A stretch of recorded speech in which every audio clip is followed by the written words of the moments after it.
This episode is brought to you by LifeLock. The holidays mean more travel, more shopping, more time online, and more personal info in places that could expose you to identity theft. That's why LifeLock monitors millions of data points every second. If your identity is stolen, their US-based restoration specialist will fix it, guaranteed or your money back. Get more holiday fun and less holiday worry with LifeLock. Save up to 40% your first year. Visit LifeLock.com/podcast. Terms apply. This message is sponsored by Greenlight. We all know the old saying about teaching a man to fish, and as parents, we want our kids to learn the things that will set them up for success. So this holiday season, give kids money skills that last well beyond 2024 with Greenlight. Greenlight is a debit card and money app made for families, where kids learn how to save, invest, and spend wisely with parental controls built in. Sign up today at greenlight.com/Spotify. Greenlight.com/Spotify. Run a restaurant and you learn pretty quick. The sound of a crisp fry starts way before the first bite. As delivery and to-go keeps business booming, Order for pickup. McCain SureCrisp fries keep orders crispy. Hey, delivery. After the trip, the crispiness comes through. McCain SureCrisp fries. Go the distance. See how far our fries can take your business at surecrisp.com/delivery. All episodes of A Trial by Podcast are for informational and entertainment purposes only. Much to their parents' dismay, neither host is a lawyer, journalist, or investigator. Just two people with microphones and Wi-Fi. While they strive to research thoroughly and use credible sources, their opinions are not facts. Shocking, we know. All actions discussed are alleged, and all parties are innocent until proven guilty in a court of law. For the full legal mumbo-jumbo, check the show notes. I'm Kelsey. And I'm Emily.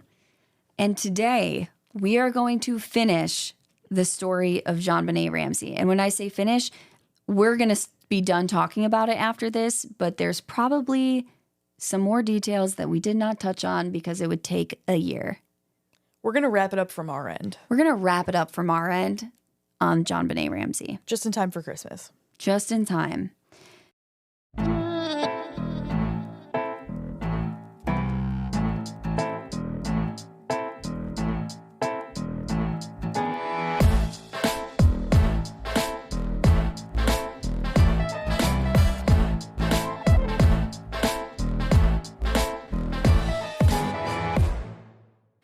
So, hello everybody. We're going to get into the story really quick because, to be honest with you, we're recording this. We just finished recording part 2 and we're like, we got to pump this out because I can't think about this case anymore. This is my Roman over Empire. The edge. This is my Roman Empire case. If you guys know what I'm referring to and are on TikTok, this is my Roman Empire. I think about it all the time. I'm like, there's no conclusion is like satisfying. Like, I just feel like I can't even, anytime I'm trying to edit my script and like finish it up and I'll have one little question I just need the answer to. I Google it. I find 10 more fucking details. And I just have gotten to the point where I'm a perfectionist and it's sending me over the edge because I'm like, I would have to literally write a book about everything I've found. And I've come to accept the fact I can't include everything. And people are going to be like, you forgot this and you forgot that. And that's totally okay. I'm totally down for that. But I'm being upfront about it. This is not a conclusive. I'm touching on everything, but there are small details that it's like I would need a separate podcast to go for a year of episodes to get into all of it. So I feel like visually this case reminds me of a flow chart that never fucking stops. It's like there's just so many different directions you can take it and none of them are like 100%. Yeah. 100%. Like, and there's so much evidence for all of them. And then also at the same time, so much evidence against all of it. And that's why I've been saying this whole time, I literally have no idea who did this. Same. I think it's more likely that the family was involved, but I'm not 1,000% convinced that they were. And now I know last time we went into like a lot of the theories about the family. So maybe you're not feeling that way right now. You're like, Kelsey, like everything you said is the family. Today is where we're going to get into the theories of if this was an intruder, this was not the Ramseys who did this, who could it be? How are they connected? How did they get there? Yada, yada, yada. So we ended last week's episode. I was talking about John Mark Carr, who is a former teacher who confesses to the murders. And he is eventually cleared when police find that his DNA did not match the samples found on JonBenét's clothing. However, if you listened last week, you know how I feel about this DNA exonerating people. It can't. It cannot, in my opinion, but that's based on experts' opinions. However, John Mark Carr, and if you watch the Netflix documentary, he's a convincing suspect a bit. Now, I will note that he, since all of this, he has now transitioned to female and now goes by the name Alexis, and I believe they, them pronouns. At the time, he was John Mark Carr. That's what he went by, all of that. So that's what we're going to refer to him as. Now, so let's go back to 2006. This is while Patsy is sadly kind of on her deathbed. They know that she doesn't have much longer. And there is a professor named Michael Tracy at the University of Colorado Boulder. And he was digging into the JonBenét case, and he was actually working on a documentary. It was kind of behind the scenes, just starting up. But this is how his name, Michael Tracy's name, got connected to the case publicly. So it became public information that he's looking into this. And then all of a sudden, he starts receiving these emails from an anonymous email account, basically saying that this person who's emailing him killed JonBenét. This is how I did it. These are the details. And, he's saying it was an accident. It was a love affair and all of that. He went into some pretty fucked up details too. Right. Now, Tracy reports Carr to the police when the email started.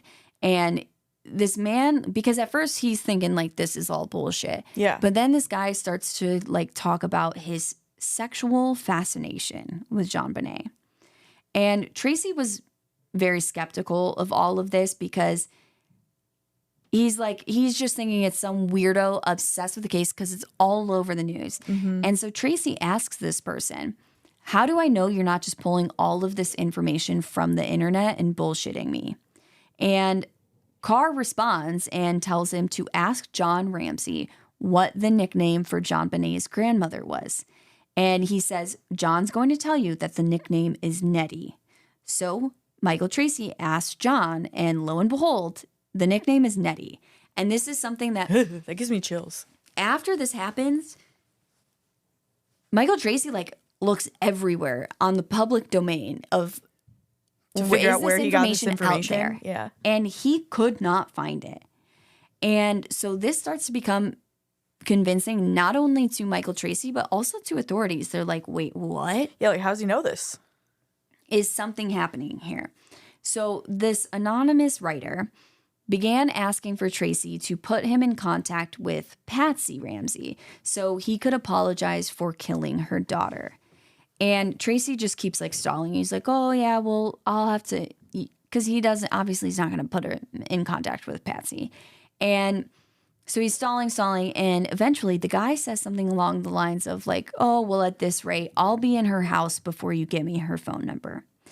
So at this point, this is taken as a threat because now, he's been in contact with this anonymous emailer for a very long time. There are a lot of emails that go back and forth. They go over a lot of them on the Netflix documentary. They're fucking disturbing and very detailed. And you can find some of it online, even more online. And if you don't want to do that, yeah, we're not gonna. You don't want to. Yeah. So at this point, when he says, I'll be in her house before you get me her phone number, they're not going to take this lightly. They're like, yeah, oh, okay. So a formal investigation was opened against this person by the police. Finally, the anonymous writer asked, and of course the writer doesn't know this, but the anonymous writer asked to speak to Tracy on the phone, which is good because they're not able to track these emails at first. So they're like, maybe we can get some information from this phone call. So they play some of these calls on the Netflix documentary too. Again, fucking disgusting, disturbing. I'm not going to repeat them. You can find it out there. Very detailed about, sexual fantasies about a child. He says he refers to it as a love affair. He didn't mean to kill JonBenét. He's so sorry, whatever. But very, very gross and disturbing details that you'll lie in bed awake thinking about, unable to sleep, because you're like, I wish I didn't have that in my head. Yes. Now, after 11 hours of phone conversations, which, by the way, all of these were listened in on by the authorities, the caller was asking for the last photo ever taken of JonBenét to be scanned and sent to him, because Michael Tracy's making this documentary, so he's collecting, information, photos, whatever, all this stuff for the documentary. He's like, I want that last photo of JonBenét. Can you please scan it and send it to me? Now, smartly, they have Tracy offer him the original instead. Because this guy's obviously, even if he had nothing to do with it, he's obviously insanely obsessed with JonBenét. Yeah. So he's like, okay, I'm not going to scan it and send it to you, but why don't I just I'll just mail the photo to you. You can have the original. And this excited the guy. And so he accepts, and he gives a P.O. box address, and it is in Bangkok, Thailand. And he's like, send it to me. I'm ready.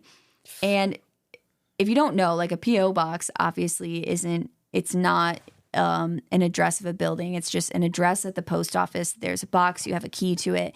So it's not as, you're not going to track him down at his house if you go to the P.O. box address. So he probably thought he was being smart, but idiot. Now, Thai police, because Boulder police, they called the Thai police. They're like, we got a creep in our midst. This is what's up. Yeah. Here's the P.O. box.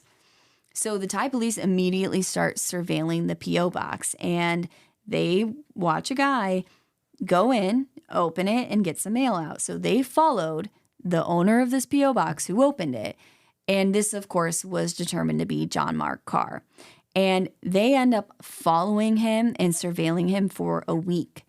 At this time, he was working at an elementary school in Thailand. I would assume teaching English. I don't know. He's a former teacher. I don't know if he spoke Thai, but worked at an elementary school. Terrifying. If you can't see the face I'm making, it's pure disgust. Terrifying. Now, after this week, he was arrested by the Bangkok police, and they found tons of child sexual abuse materials in his possession. He did admit to the police that he had been with JonBenét when she died, but said that it was an accident, and he explained her death in very, very graphic and sexual detail. Yeah, it was gross. He's telling all the Thai police this. He's just like, yeah, we did have a love affair, and she did die. It was an accident. I was heartbroken, whatever. So immediately they fly him back to Boulder. They're like, you gotta. Yeah, get back here, you fucking weirdo.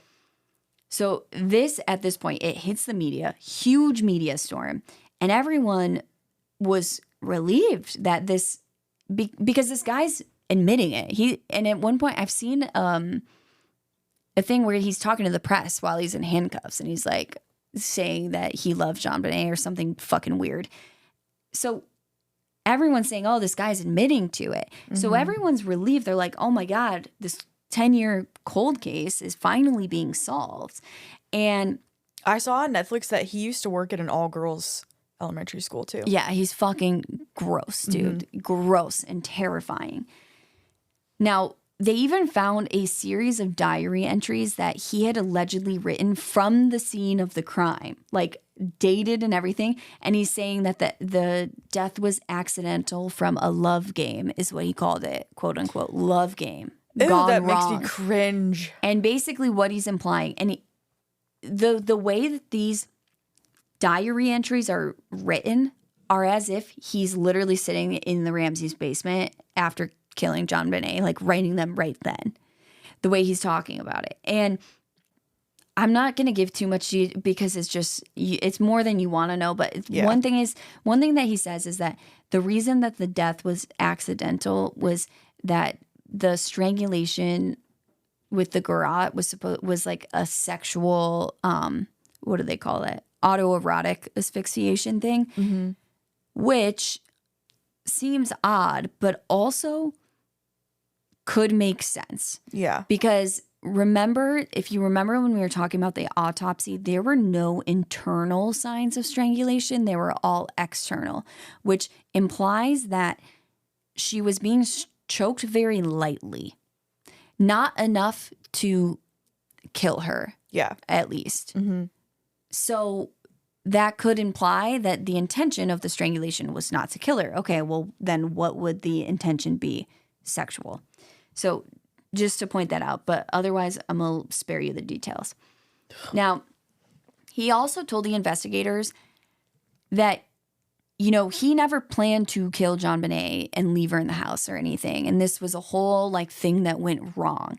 He told them that he had planned on taking JonBenét, but he was eventually going to bring her back because he didn't want to hurt JonBenét. He loved JonBenét. So he wanted to leave a note to let them know that she would be back and he wasn't going to hurt her.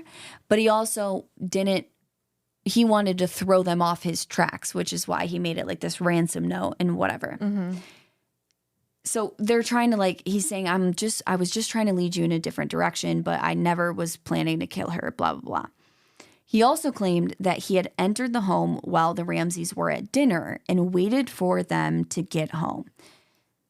What I will say about this is whether it was this guy or someone else, if it was an intruder, this is what I think happened is I think they must have entered the home before the Ramseys got there. But also, we kind of talked about this, I think, in part 1. We were saying, well, it makes more sense. You enter the home, you write the ransom note, you're taking your good old time because it takes 21 minutes to write. Then you wait for them to get home. But in his case, that wouldn't make sense because he's saying, well, I guess it would. Never mind. Scratch that. It would because he was saying, I wrote the note. Okay. Sorry, my brain. Okay. So when Carr's picture was first published in the media, the Ramseys' housekeeper went to John and she told him that she had seen Carr in the garage the summer before. Now, this is weird because this is in 2006. So this is years after JonBenét was killed. And she sees his picture on the media. So she's the current housekeeper. She was not the housekeeper that was pointing at them after JonBenét was killed. And she's like, yeah, this guy was in your garage. It's this fucking guy on the news. And she goes and approaches him and he's asking her, she's like, what are you doing in this garage? And he's asking her all these weird questions. And she's basically telling about JonBenét. And she's like, get out of here, get out of here. Yeah, what the fuck are you doing here? Yes. So she's saying that guy was fucking here, which. Creepy. And also I don't know. But also I wonder, I'm like, how long was he in Thailand for? Because they got him in Thailand. So, and it seemed like he was there long term. He was working and stuff. So I don't know, but it's just something I wanted to mention. Now, like I said, unfortunately, when Carr's DNA was compared to the unknown male DNA, it's not a match. And so he's just released. Just because of the DNA, there was nothing else that That's what I'm fucking saying. And to me, it sounds like this DNA cannot be used to exonerate people. Yeah. Now, that's not what they think. Here's the fucking kicker. Carr, to this day, has never been convicted of any crimes against children. What? Which is terrifying because he's obviously a predator. So he wasn't a Because they found all that child sexual abuse material in Thailand.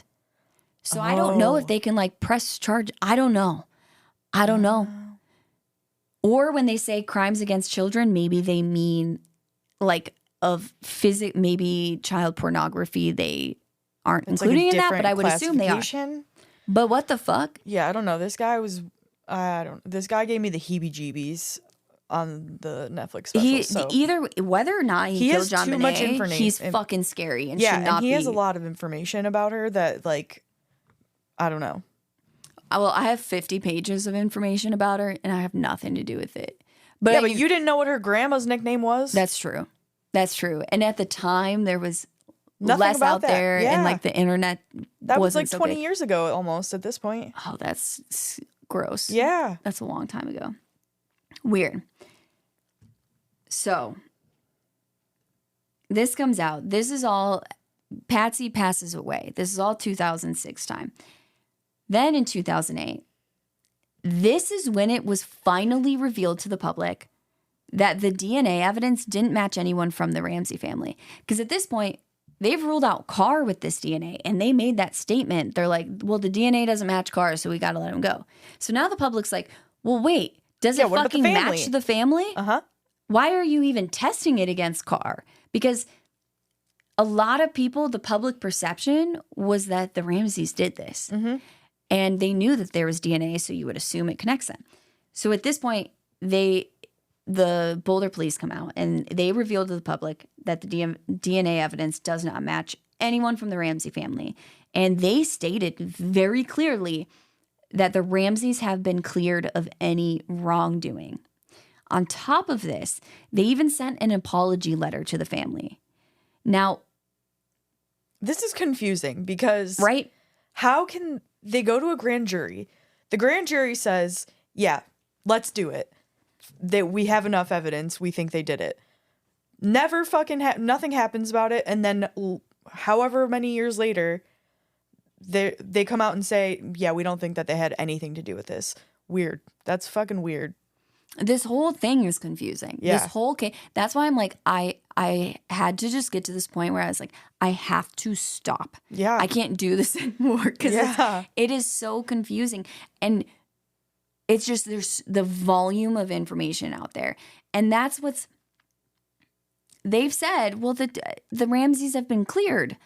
But if you ask anyone who knows anything about DNA on any show, article, documentary, whatever that you read, watch, or hear about it, they're saying this DNA can't be used to clear people. Yeah, it's inconclusive. Because we don't know, because it wasn't, you know, it's definitely sketch because it was on the underwear and whatever, but it's just odd. Yeah, like now, you said, if you don't have an 100% match, like without a doubt, then nobody can be cleared.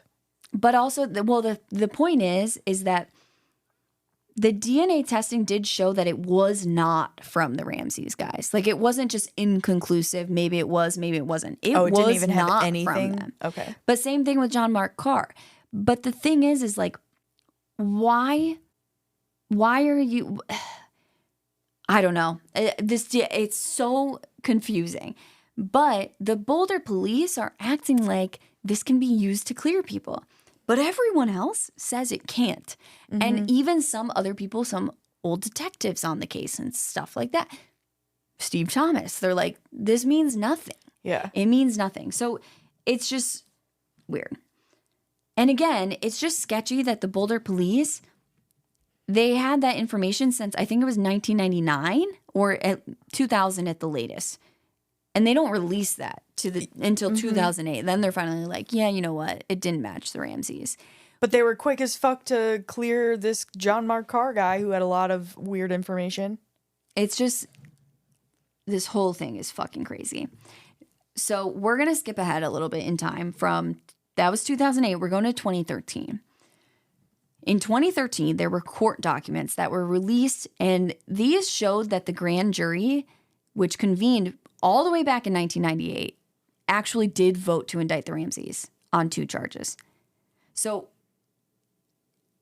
the public never knew that because Alex Hunter, after the grand jury concluded, he came out, he's like, there's not enough charges, there's not enough evidence, we're not going to charge them. So the public assumes that means the grand jury voted not to indict them. That's the assumption made. However, there's court documents released in 2013 that show they did vote to indict. And the 2 charges were child abuse resulting in death and accessory to a crime. ¿Hablas español? Sprichst du Deutsch? If you've had that sound from Babbel before, I bet you do. Babbel is the science-backed language learning app that actually works. With quick 10-minute lessons handcrafted by over 200 language experts, Babbel gets you on your way to speaking a new language in just a few weeks. With over 16 million subscriptions sold and a 20-day money-back guarantee, just start speaking another language with Babbel. Right now, up to 55% off your Babbel subscription at babbel.com/Spotify podcast. Spelled BABBEL.com/Spotify podcast. Rules and restrictions may apply. The Ford Explorer is America's all-time best-selling SUV. But we couldn't leave it at that, because you still have unmarked paths to pursue. So we gave it an available 400-horsepower engine. It's up to you what you do with that power. The 2025 Ford Explorer. It's all in the name. Based on S&P Global Mobility 1946 to current U.S. total new cumulative registrations for all vehicles identified as SUVs. Horsepower and torque ratings based on premium fuel per SAE J1349 standard. Your results may vary. So I want to know. the public's like, what the fuck is happening? Yeah. I want to know why you're not required to move forward with a conviction.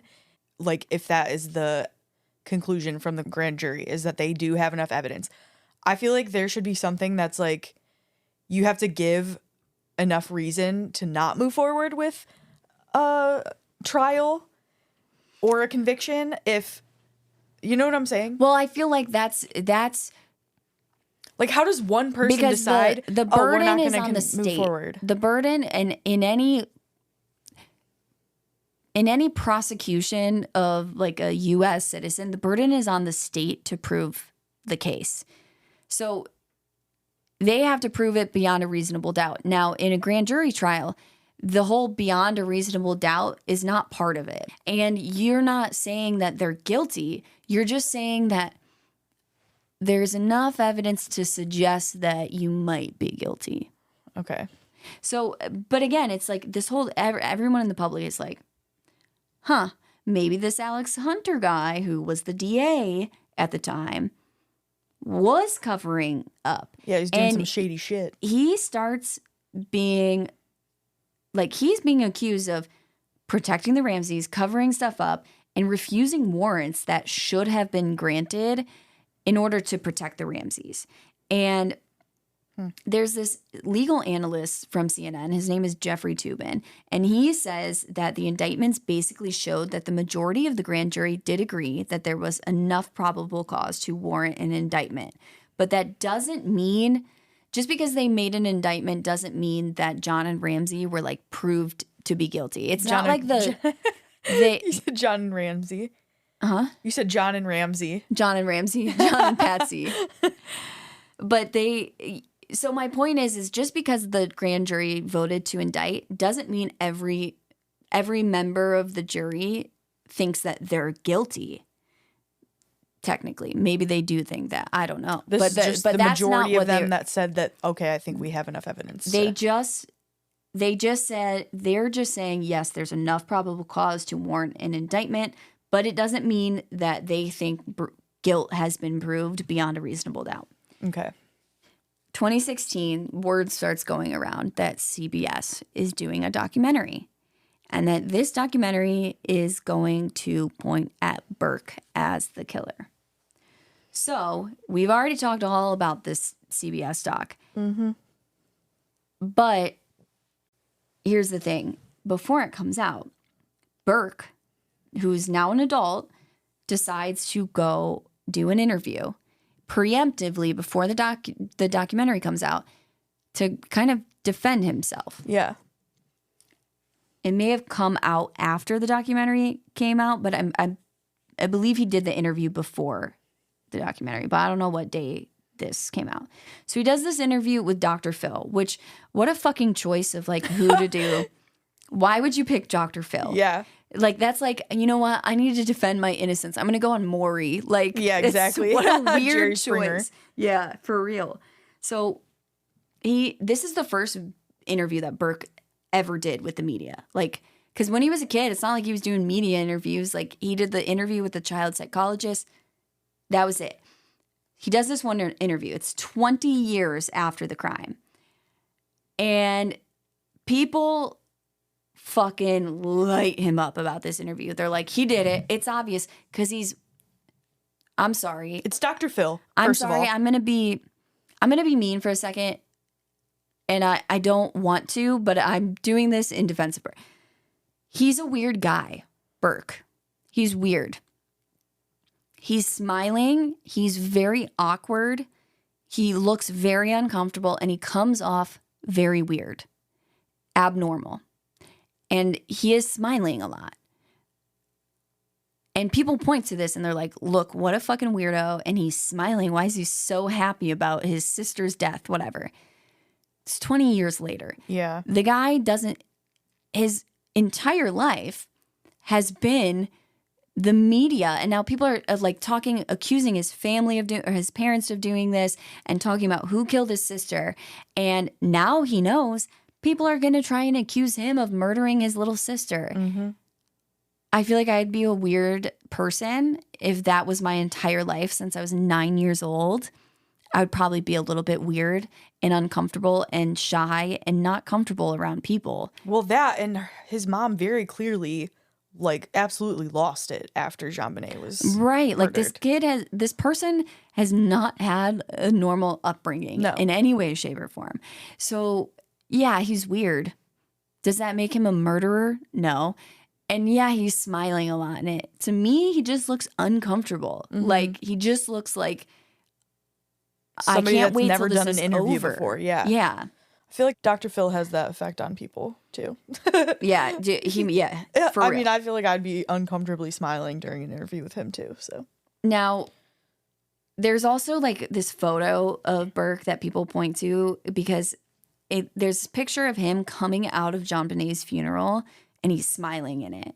And so some people are like, look, he's so happy his sister's dead. I'm like, he's a 9-year-old child and there's like 400 people lined up outside of the memorial thing when they're coming out. I'm like, sometimes I just feel like people find anything that you do. Literally. And it's like, whatever. He could be crying and they would be like, he's faking it. I don't know. That's like for a short example of Kelsey from The Bachelor. The Bachelor was on Dancing with the Stars and she had to like come out with a public like video on TikTok because people were like attacking her saying, oh my God, she was so unhappy during the finale. Like they have to be having relationship problems and blah, blah. She's like, I had other things in my mind. Like I had other things going on.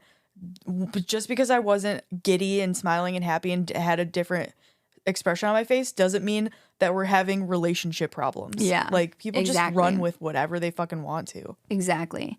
So there are a couple things from this Dr. Phil interview though. So he tells Dr. Phil that he, like when they got home from the Christmas dinner, he stayed awake for a little bit with John. And John says this, like this is something that he's said to the media and to the police and is known. They stay up because Burke had gotten this toy for Christmas that he was really excited about. And so like John helps him put it together or whatever, and he's playing. But he doesn't remember because people are asking him, well, did you have pineapple? He's like, I don't remember ever having pineapple. He's like, but it was 20 years ago and I was 9 years old.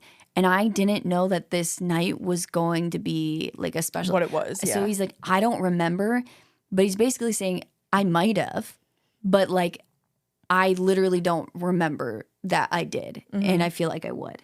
So Dr. Phil then asks him if he got out a flashlight to use while he was putting the toy together. Obviously saying that like, you know, this flashlight that everybody thinks was the murder weapon. Did you use it? And Burke's like, just says that he can't remember. Now, sneaky Dr. Phil framed the question by starting with a lie. Like, so he says something along the lines of, well, your dad said that he had used the flashlight while he was putting you to bed that night.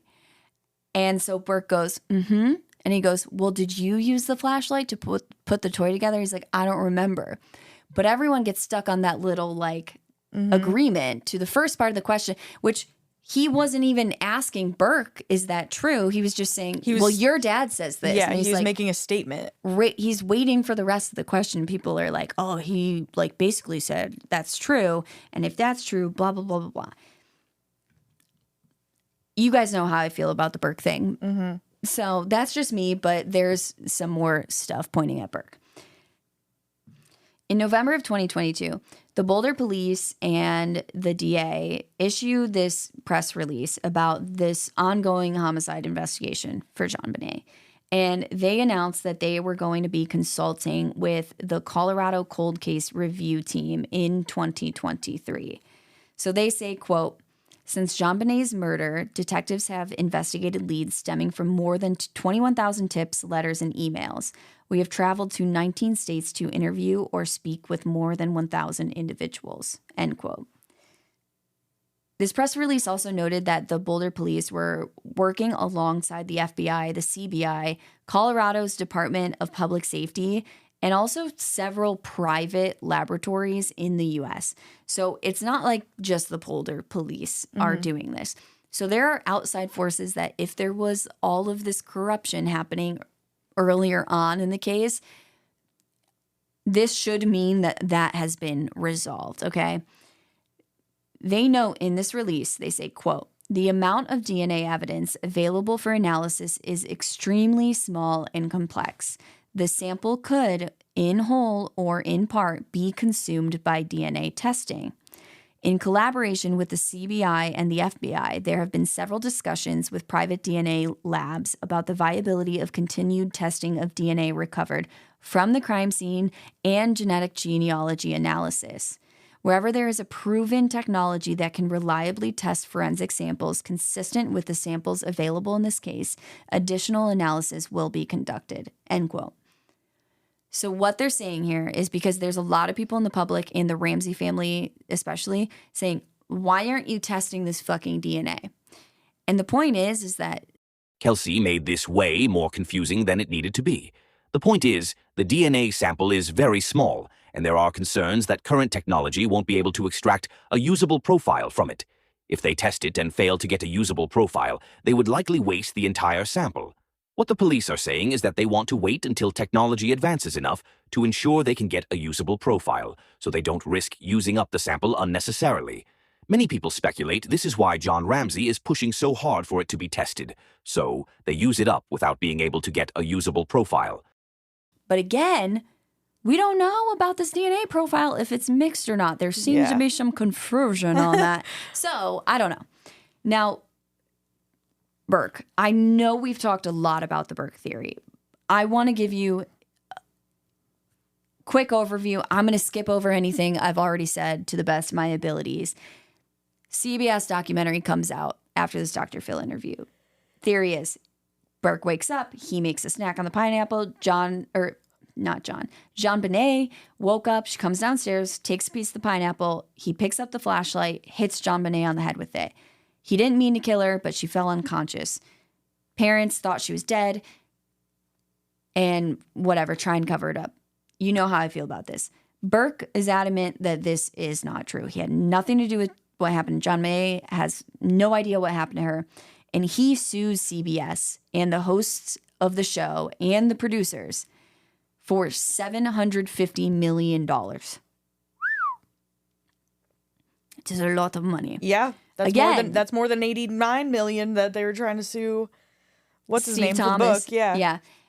So this suit again was settled out of court, and Burke was rewarded an undisclosed amount of money. So we don't know how much he got, but a lot of undisclosed amounts. Yeah.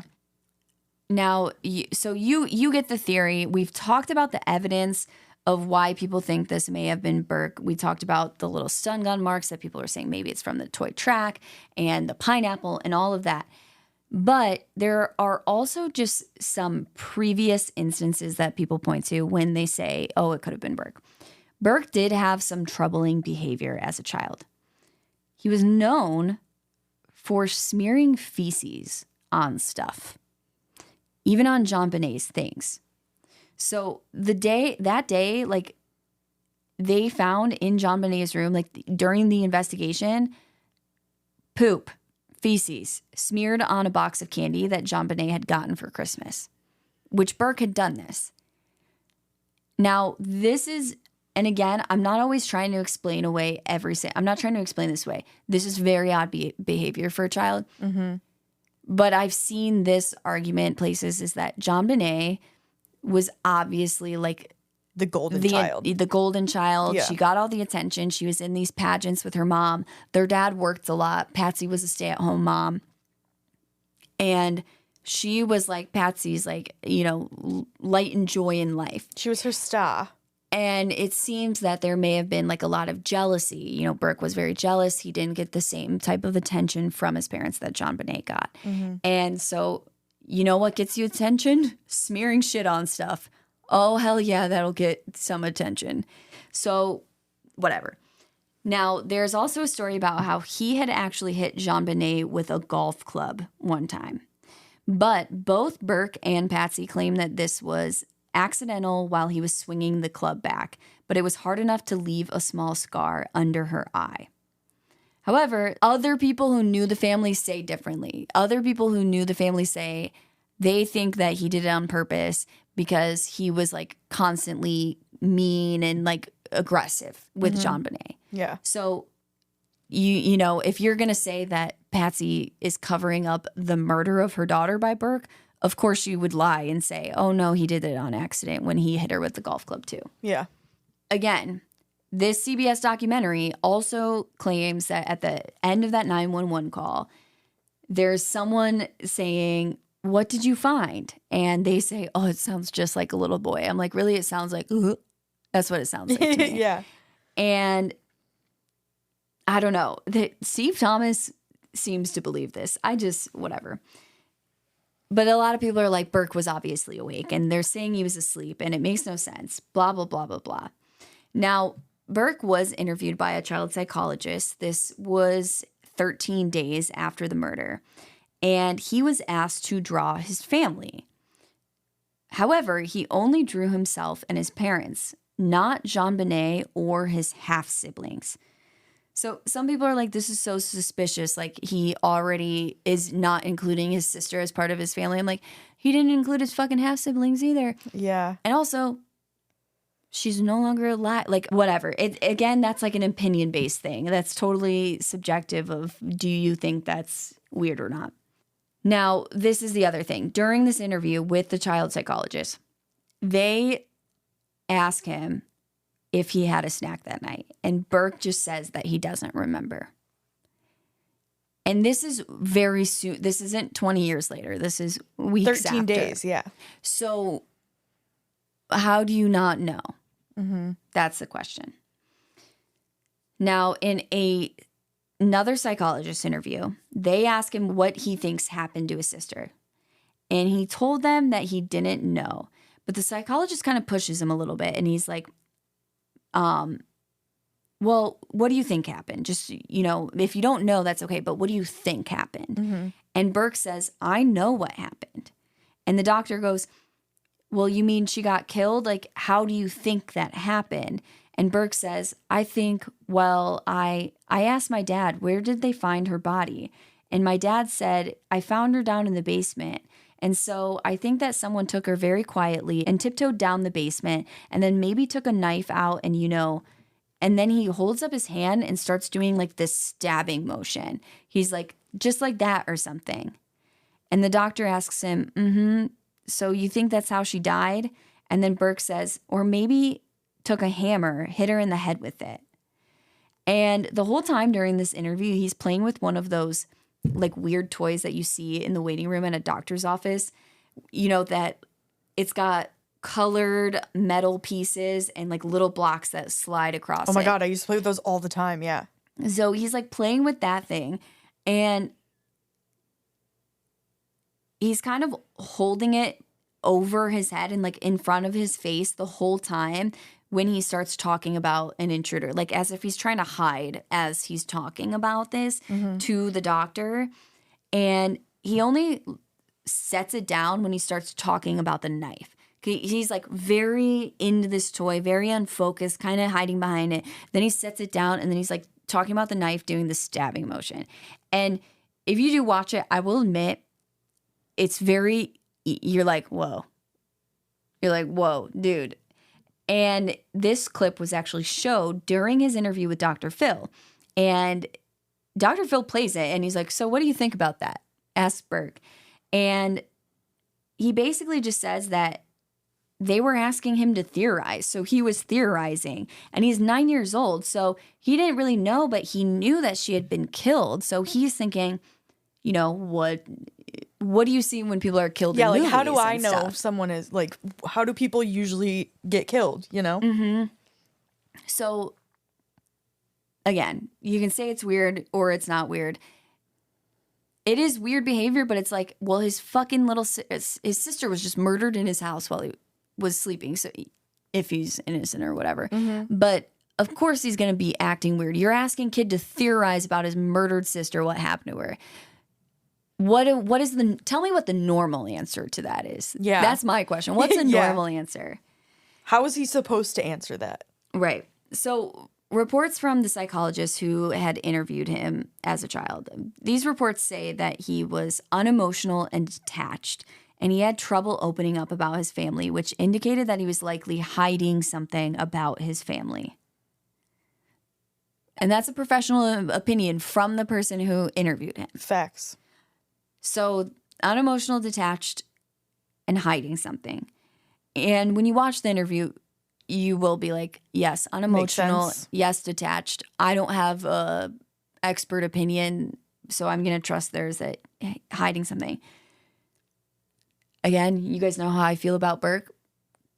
Yes, it could be hiding the fact that he killed her, or maybe it could be hiding the fact that he knows who did it. Mm-hmm. Oh, no. Or maybe this expert's opinion was not correct in this case. There's a lot of options. Could also be true. So, outside of the home, if you watch the Netflix documentary, they talk about this guy named Randy Simons, who was the pageant photographer for a lot of the pageants. A lot of the other pageant mothers, like when they heard about what happened to JonBenét, they pointed to Randy Simons, and they're like, weird guy, weird pictures he's got in his office. Why is he even wanting to be a pageant photographer? Whatever. And a year after JonBenét's death, the police get this call that there's a man walking down the street naked. This man was Simons. And by the way, before this, he started calling the mothers from the pageant stuff. And he was like, hey, I didn't kill JonBenét. And they were like, hey, that's really weird because I didn't accuse you. Why are you telling me like, that? I didn't think you did, but okay. Why are you assuming that I thought you did? So then a year after her death, the police get this call. There's a guy walking down the street naked. Of course, this is Simons. And while the police are arresting them, he just kept telling them that he didn't kill JonBenét. Oddly suspicious since they didn't suspect you in the first place, sir. Weird. Then in 2019, Simons was arrested again, but this time it was for downloading child pornography. Okay. So this is my point about the pageants.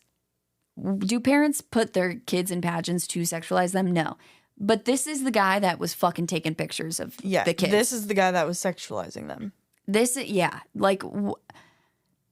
I don't know. That's kind of all the information we've got on this guy. He's a fucking pedophile for sure. There's no more evidence that makes me think he's the one that killed JonBenét. Mm-hmm. I think he's calling the mom and telling everybody who's not accusing him that he didn't kill JonBenét because he knows he's a fucking pedophile. Yeah, and he has a guilty conscience that he is a creep anyway. Like, people must know and they're going to think it's me, whatever. Mm-hmm. Okay. Next suspect, Gary Oliva. Have you heard of Gary Oliva, Emily? No. Okay. This is a big one. So Gary Oliva, in short, is a real big scumbag. He had a criminal history of child sexual abuse, which included abusing a 7-year-old girl. So JonBenét is right around that age range. He also had close ties to the St. Thomas Aquinas. Aquinas. Aquinas? Aquinas. You know what? I bet it's Spanish. I'm going to Google Aquinas. It. Hold on. How's it spelled? Aquinas. Aquinas. It's probably Aquinas. But it says St. Thomas. Like you would think it would say San, whatever, if it was Spanish. Oh, he's a priest. No, this is the name of something. St. Thomas Aquinas. Yeah. That's a name. That's his last name. Yeah, Thomas Aquinas is an Italian priest. Oh. And it says so I'm assuming it's probably like a school. Yeah. It's St. Thomas Aquinas Catholic Center. I have no idea if I thought you were looking up the pronunciation. Oh, no, I was looking up who that was. Yeah, so I'm sorry if I'm pronouncing it wrong. But so this Catholic center was just like down the street from the Ramseys, 13 houses down from the Ramsey house. And this guy was there so often that he was even like receiving his mail there at one point. And this is according to his friend named Michael Vale. So Michael Vale and Gary Oliva met each other in high school and had kind of kept in contact. And so that's how Michael Vale knows all this. Now, behind this church or this Catholic center was a long alleyway that went all the way to the Ramsey home. So the point is you can easily get from one to the other. You just walk down the street or walk down this alley. But this alley is not by the street. So you're not going to be seen by as many people as if you're walking down the street. Mm-hmm. So according to Michael Vale, Oliva called him sobbing on the night of December 26th, which is the night that JonBenét was found. And Oliva tells him he's sobbing because he had hurt a little girl. So Michael Vale presses him for more information because at this point, he doesn't know that a little girl has like been murdered and stuff. Mm-hmm. But Gary Oliva just refuses to say anything else.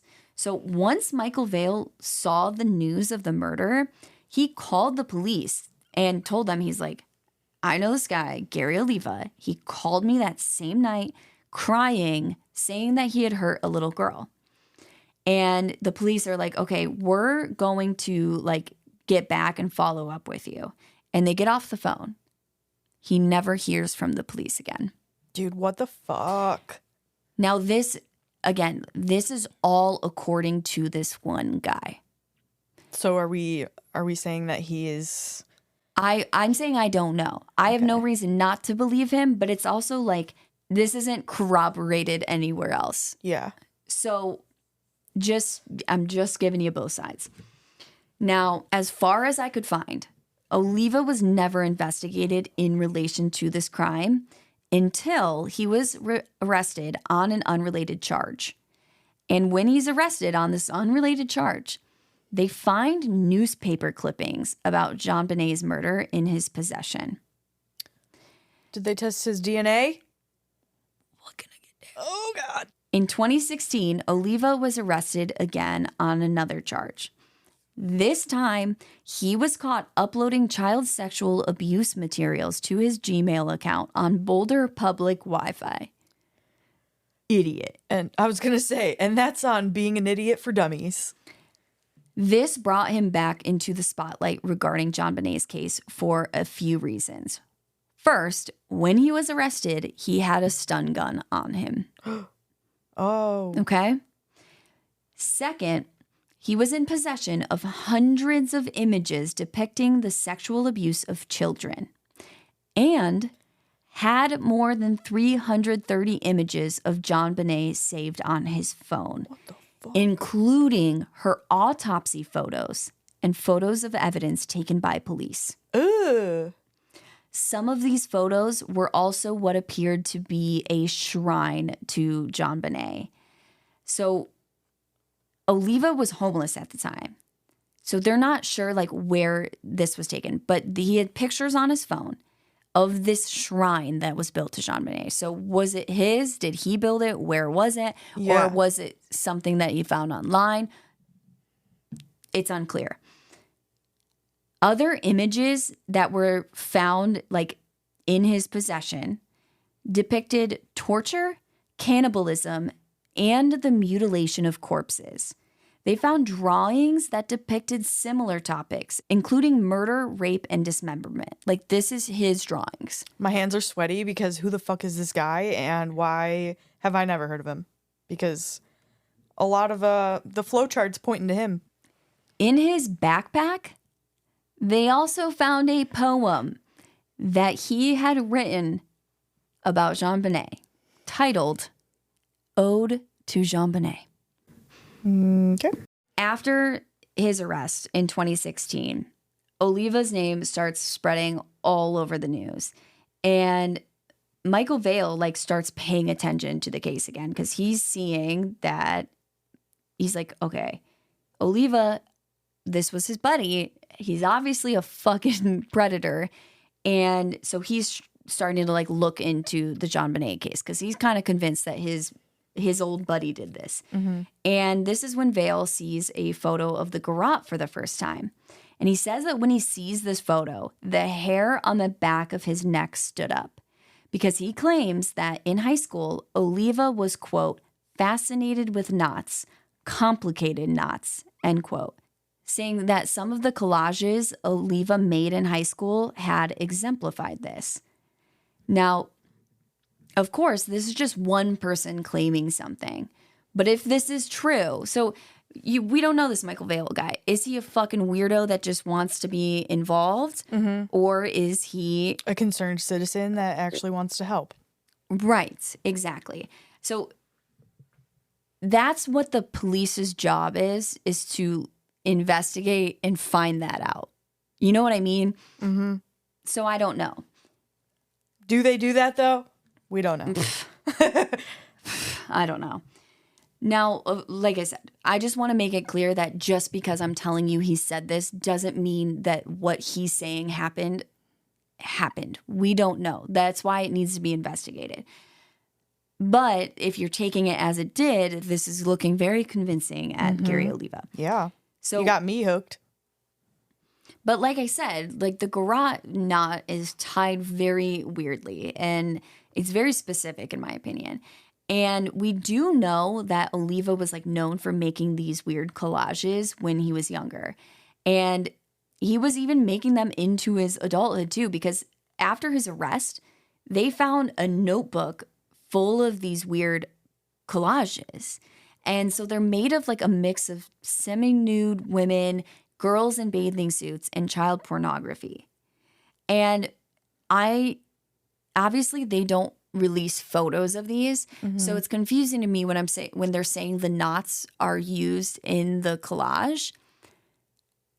What I'm assuming is that he's weaving the images together, strips of image. I don't know. But again, obviously we can't see them. There's child pornography, so police aren't going to put out pictures of them. Yeah. Now, about 3 years after his arrest, Oliva wrote a series of letters to Michael Vale in which he claimed that he did kill JonBenét, but that it was an accident. In one letter, he wrote, quote, I never loved anyone like I did JonBenét, and yet I let her slip and her head bashed in half and I watched her die. It was an accident. Please believe me. She was not like the other kids, end quote. What other kids? That fucking great question. Great question. In these letters, he also wrote the following statements, quote, please don't hate me. I'm sorry I turned scum. Sorry, some of these don't make sense, but this is how it's written. I'm sorry I turned scum, but even when you first met me, I told you how I wanted to kill children. When I met JonBenét, she took away that horrible craving to kill kids that you know me for. She changed me into a new person. But it's okay. I've killed so many children, I've lost track, end quote. So again, you're taking Michael Vale's word for these other things that he's pointing at, the phone call the night of and all of that stuff. But you can also see in these letters that Michael Vale's not just bullshitting all of it. Is the call real? We don't have evidence to corroborate it. But the letters you do. Yeah. These letters, this is Oliva saying this. He's like, I told you this and I told you that. So it does seem like Michael Vale would have knowledge about this. Now, Emily asked me earlier. I'm going to give you the answer. Gary Oliva was, of course, cleared by DNA. Jesus, this DNA. And even fucking worse, because he went to prison for all this child pornography, his 10-year prison sentence is coming to an end in 2025. Oh, yikes. So that's great. Watch your kids. It's for real. I do believe that they've looked into this, oh, I've killed so many children. And it seems like they just think that's complete nonsense bullshit. Yeah, him just bluffing. And it seems like authorities think that this Gary Oliva guy, he's just wants the attention. Yeah, and almost as if, and this is coming from me, this isn't coming from almost as if he wants to convince himself that he did it. Like he wants to fantasize that he did it. But the police so fucking weird. Don't think that he's this child serial killer. Like he was a homeless guy and, was kind of off. He's not some criminal mastermind, I guess is the point. But obviously it's fucking scary. Yeah. All right. Next up on the suspect list, we have a man named Michael Helgoth. Now, this theory was actually popularized by the Ramsey's former private investigator named Ollie Gray. And at the time of JonBenét's murder, Michael Helgoth was 26 years old. And he was an electrician, mainly working in an auto salvage yard, but he lived just a few miles from the Ramsey home, and he had also done electrician work in their home before. So the electrician stuff was he was doing that on the side to make some extra money. He mainly worked in this salvage yard. Now, one of Helgoth's co-workers from the salvage yard, a man named John Kennedy, is the one who raised suspicions about Helgoth. According to Kennedy, Helgoth had told him that a month before the murder, he and a partner were about to come into some money, about $50,000 to $60,000 each.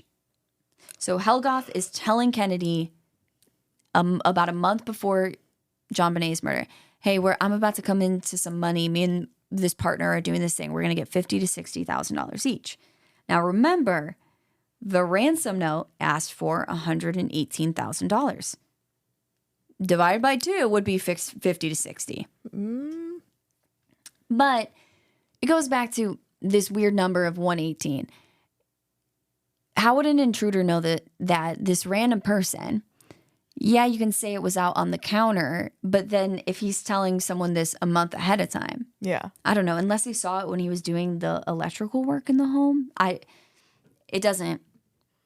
it's not super convincing to me. No. Now, he also claims that one time while they were working in the Ramsey's home, he said out loud, quote, "I wonder what it would be like to crack a human skull," end quote. Odd choice of words, sir. Again, this is just one guy saying it. This is this Kennedy guy saying, yeah, me and Helgoth were working in the Ramsey home, and he said, I wonder what it would be like to crack a human skull. Which, if true, pretty fucking weird. Yeah. But do we trust this guy? And I'm going to tell you some background information before you answer that question. Kennedy is a convicted sex offender with a long criminal history and made a lot of these accusations from prison. Now, I don't know if he ever was trying to request some sort of deal in exchange for this information, but it also just kind of tells you what kind of person he is. Now, on February 14th of 1997, the DA, Alex Hunter, made the following statement to the press. He said, quote, "I want to say something to the person or persons that took this baby from us. I mentioned this list of suspects narrows. Soon there will be no one on the list but you. When that time comes, and as I have said to you, that time will come, Chief Kobe and I and our people are going to bear down on you. You have stripped us of any mercy that we might have had in the beginning of this investigation. We will see that justice is served in this case and that you pay for what you did. And have no doubt that that will happen. You need to know that everyone in America is watching. The death of this child has broken all of our hearts, except apparently yours." End quote. So that's February 14th, 1997. DA makes that statement. 2 days later, Michael Helgoth was found dead, killed by a self-inflicted gunshot wound. In the crime scene photos from the scene of Helgoth's death, both high-tech hiking boots and a stun gun can be seen. Oh, shit. So if you remember from part 2, I know you remember about the stun gun because we've talked a lot about it. But one thing that I only mentioned once, we didn't really go into it, is in the basement, in the room where JonBenét was found, there was a footprint or a boot print from a high-tech hiking boot. That was never matched. No one knew where it came from. John Ramsey didn't own this boot. No one knew where it came from. Can they test that against the boots that they found in his place? Or did they? No, because at this time, he was not a suspect in this case. This is in 97. So his buddy who's accusing him of this stuff didn't come out and say it until years later. But then people are like, well, that's really suspicious. He killed himself right after they made this statement threatening the killer. And then so they start investigating it, and they're looking at crime scene photos from his suicide.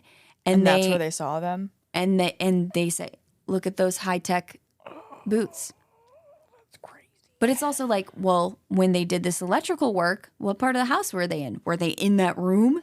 Because by all accounts, no one really went in that room from the family and stuff. Yeah. So, you know, even if they did that work 6 months prior, it's possible that boot print could still be there. But if they never went in the basement. But the taser too, though? I don't know. Right, but some people say she wasn't even tased. It just depends on what experts you believe. DNA. Did they test the DNA? No, because he was dead. Oh my God. Yeah, but you don't have. Oh, Now, here's the thing is Ollie Gray, who was the PI that like popularized this theory, he says that he doesn't even think that Michael Helgoth killed himself. He thinks that Michael Helgoth had a partner and Michael Helgoth was like gonna break and then the partner killed. I don't know. I think this is a wild theory. Yeah, this is a stretch. Because I'm like, well, who's the partner? Like, I don't know. Interesting. Another person that was looked into, and I'm going to be real quick about this, is a woman named Linda Hoffman Pugh, who was the Ramseys' housekeeper at the time. She was cleared by DNA. There was some bullshit online about this. I didn't find any credible evidence that this lady had anything to do with it, but there's a bunch of like things on Reddit about her or whatever, so I wanted to mention it. But Linda Pugh, it's also important to note that she was an avid supporter of the theory that Patsy was the killer. Like, she was going out and being like, I think Patsy did it. Damn. Which is, you know, she worked in the house. She knew the you were their family. housekeeper. The next one, this one makes me sad, and I'm sad that I'm even bringing it up. I don't know, because I could be wrong about this guy. But there's this guy. His name is Bill McReynolds. And he was a family friend of the Ramseys who would dress up as Santa for Christmas parties. And he had done this for a few years in a row. And in 1996, he put on that red suit again to attend a Christmas gathering that Patsy was throwing for the neighborhood kids the week before JonBenét was killed. Now, some acquaintances said that this guy would pay too much attention to JonBenét. One time, she had given him a little vial of glitter, which she called stardust. And when the guy had heart surgery not long after she gave him this gift, he brought the stardust with him for good luck during his surgery. That's so cute. That people are like, that's so creepy and that's weird. Cute. I'm like, you just want like the little mat. I don't know. If I had fucking heart surgery, I'd be bringing whatever I could that had good juju on it. I think that alone, with no more context, is not weird. No. If you're then like, oh, and then he was also doing all this, it's like, okay, well then, yeah, it's weird. Yeah. But like, that alone is not weird. Now, it's reported that he told his wife, this is where it gets a little bit. Oh, this is where the red flags start. I don't know if it's nice or if it's weird or if it's sweet. But it's reported that he told his wife that when he died, He wanted the stardust to be mixed in with his ashes. Oh. I mean... Here's the thing is, like, if it was your kid, you'd be like, yeah, that's sweet. But it's not his kid. It's, like, a family friend. Yeah, but, like, I don't know. I don't know their relationship, you know? But, like, my view of it is she gave him this stardust for good luck during his heart surgery. He brought it for good luck. He came out fine, and he's like, it's because of the stardust. So I want that mixed in with my ashes. Okay. That's where see that. I'm seeing it. Now, it's not giving me creepy vibes. On January 12th, 1997, the Rocky Mountain News published an article written by Michael O'Keefe titled, Santa Claus Shaken by Girl's Death. In the article, McReynolds is quoted, quote, if anyone really wanted to hurt the Ramseys, they would do it at Christmas. It was a special time for them. That's why I think this was deliberate. I told my wife when I met JonBenét that I thought I met an angel. This girl had an inner beauty that had been overlooked in the discussion about her participation in beauty pageants. It's best described as a spiritual glow, end quote. Now, again, people are like, what the fuck? This is weird. I just feel like, again, I understand it's not his child, but if you do know this child very well and you know that she was fucking brutally murdered, I feel like, you know, the way he's describing her would be weird if she was like just if she was just in the other room and nothing had happened to her. Yeah. But he's saying, oh, she had the spiritual glow. Like, they're all very religious. He's just being eccentric about it, I feel like. Because he's trying to honor her memory, I feel like.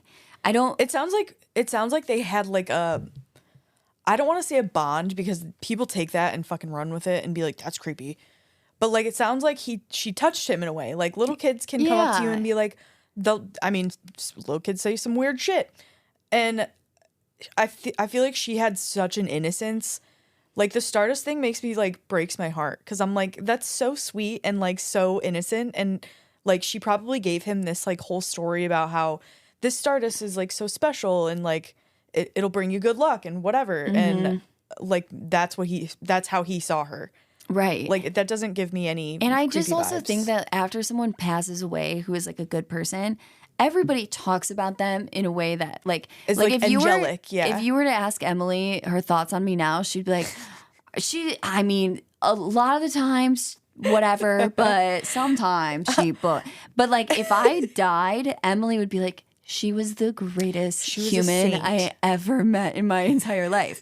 Because you remember what you're missing out on, I guess. And so he's saying, he's talking about her inner beauty, which is like, yeah, I get it. She's a little kid.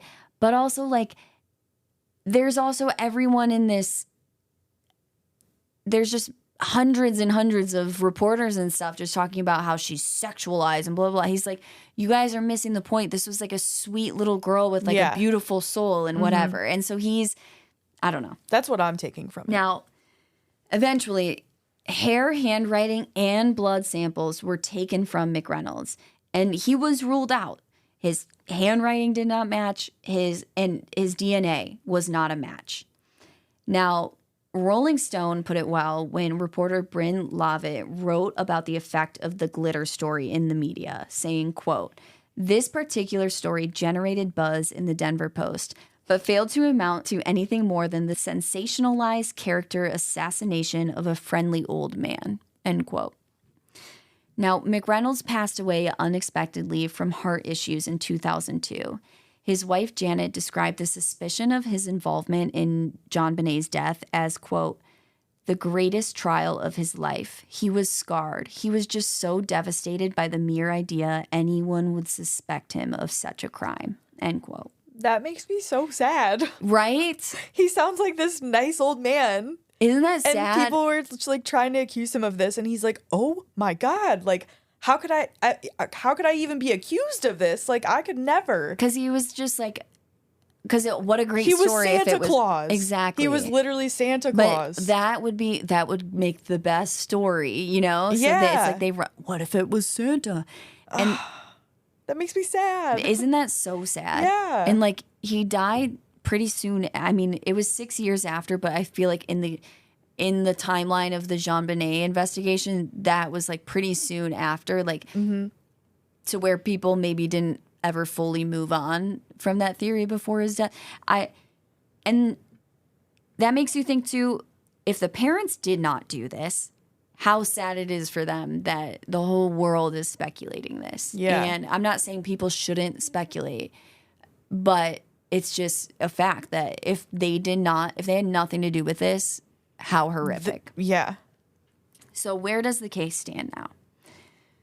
So after his death in 2010, Lou Smith's daughter, Cindy Mara, so Emily kind of alluded to this earlier. Sorry. No, it's okay. You know your shit. I like that. I like it. So Lou Smith's daughter vowed to take over the case for him, which became his life's obsession.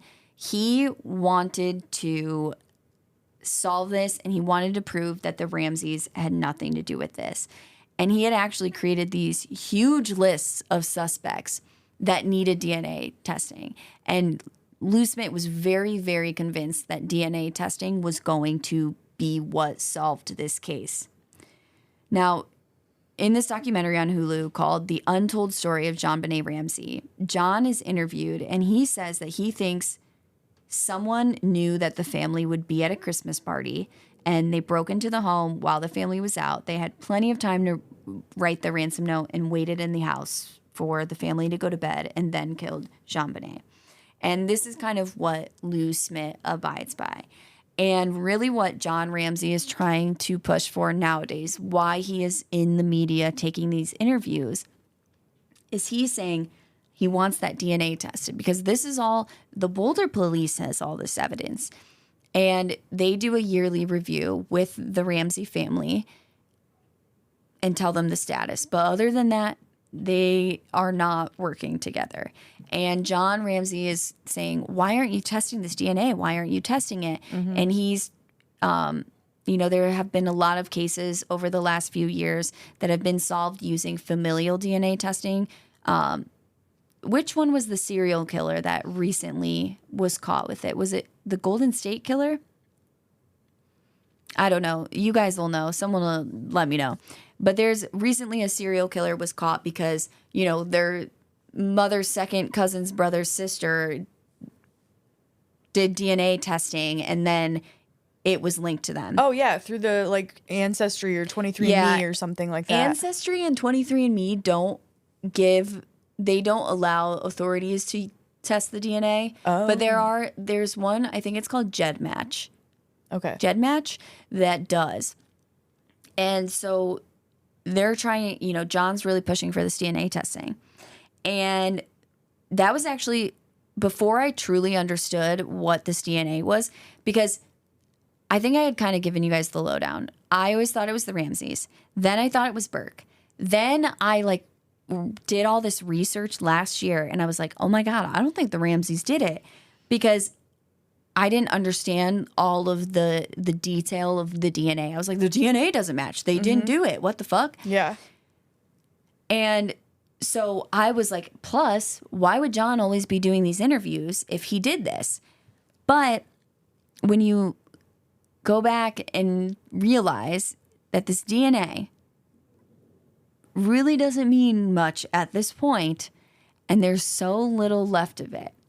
Some people speculate, is he pushing for the DNA to be tested as soon as possible because it'll use it up? We don't know. However, what I will say, I fucking do not know who did this. I don't know. So, yeah, that is a lot of the case of JonBenét Ramsey. If you guys ever want me to write a 1,200-page book about it, I probably... We'll start a new podcast. Can. Yeah, not at this time. The relief that is washing over my body from head to toe for being done with this. She was mad. You were mad stressed about this. Bro, wait, let me, real quick before we go, let me just read you guys these texts I was sending Emily. So the episode 1 or part 1 of this, we recorded at Emily's. We were trying to move the recording studio to Emily's house. We did like a little test recording. I listened to it on headphones. I was like, it sounds good. It sounds pretty good. Because, you know, the acoustics or whatever, it was really echoey. We literally spent an entire night putting these, what do you call them, soundproofing tiles on the wall. We go record the next time. I start editing it, and it sounds like fucking trash. Like, so bad. I think I made it sound pretty good, so hopefully it didn't bother you guys. But I was so stressed, and I felt bad because we just moved all the equipment over there. So the next day, I'm stressed. I text Emily this. Can we record at the house tomorrow? The audio sounds like trash, and I've spent hours trying to fix it, but I don't have the mental, emotional bandwidth right now to deal with bad audio and extra hours of cleaning stuff up. I don't have the time or money to spend soundproofing that entire room again. I'm sorry. I need a few weeks to catch up. Emily's so chill. No worries. I'll bring it all over tomorrow. Okay, thanks. I'm really sorry. I know that it's super annoying. Then I text her 3 hours later. We might be re-recording the whole episode tomorrow, unfortunately. Stand by. So echoey, and every time Molly walks around, it's vibrating your mic and makes a super loud sound. I know it's annoying, but if you get there tomorrow and I tell you we're re-recording, just know that I've already shed tears about it, and I need you to be nice to me. Emily doesn't even text me back. She's like, I'm going to leave her be. Did I not text you back? I'm sorry. No, it's okay. Then I text her the next day. No re-recording. Shoot for 6 p.m. Then it was snowing, and I was like, oh, I don't want to make her drive. Whatever. So, dude, it was snowing really bad that day, too. Yeah, it was. So just know that. Blood, sweat, and tears. Please send this episode to your friends because we both need a therapist. Distant relatives, twice removed, your exes, send it to them. Yeah. But like I said, if you guys have been listening and you're like, you missed something that's very important to me and why I like this small little detail that you're like, but for what I think happened, it's super important. You have questions, comments, concerns, email them to us, atrialbypodcast@gmail.com. If we get a ton of them, we'll do like a follow-up thing, answering questions or like talking about what your theories are or whatever. Because I want to be clear, you know, I try to cover as much as I possibly could in 3 episodes, but you can't cover everything. So let us know what you think. Who do you think killed JonBenét Ramsey? Because I don't know. I feel like we should do an Instagram poll of who people think did it. Yeah. Would that be too many names to put on the poll? We could do you think it was the Ramseys or not the Ramseys? And then we'll do 2 subsequent polls. If you think it was the Ramseys, which Ramsey? Okay. And if you don't think it was the Ramseys, which suspect? Okay. Yeah. This is going to be a whole thing. We're going to do it. We're going to do it. But thank you guys for listening. Let me know if you think 3 weeks was like way too long to spend on one case. I feel like it was. And I'm excited to move on to other cases. So, court is adjourned. Bye. Bye.